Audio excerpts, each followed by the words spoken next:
date แปลว่าวันที่ date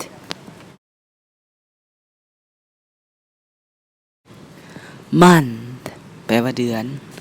month year แปลว่าปี year January เดือนมังกรหรือว่าเดือนหนึ่งเนาะ January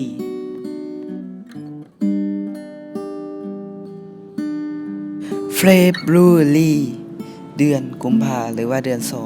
2 February March เดือนมีนาหรือว่าเดือน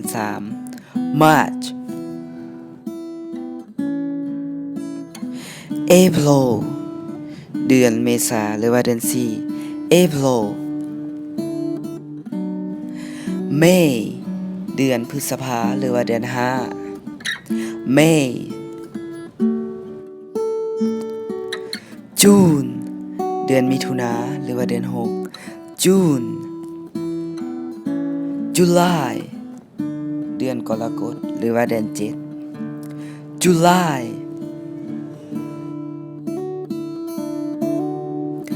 August เดือนสิงหาหรือว่าเดือน8 August September เดือนกันยาหรือว่าเดือน9 September October เดือนตุลาหรือว่าเดือน10 October November เดือนพฤศจิกหรือว่าเดือน11 November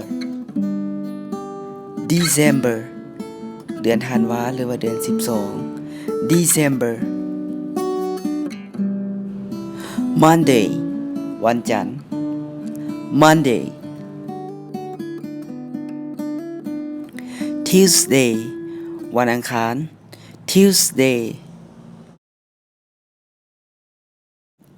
Wednesday วันพุธ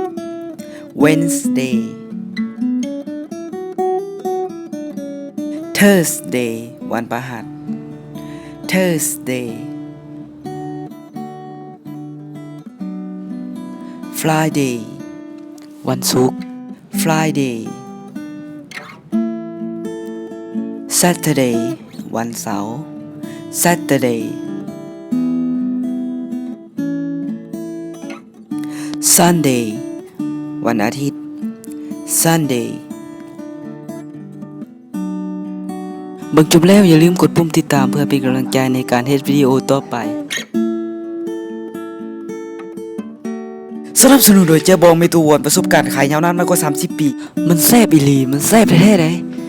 สนใจติดต่อได้ที่เบอร์020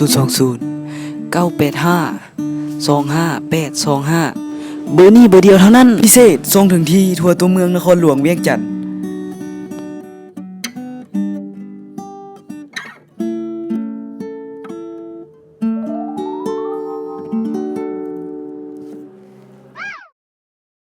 ขอบใจที่เบิ่งวิดีโอนี้ Thank you for this video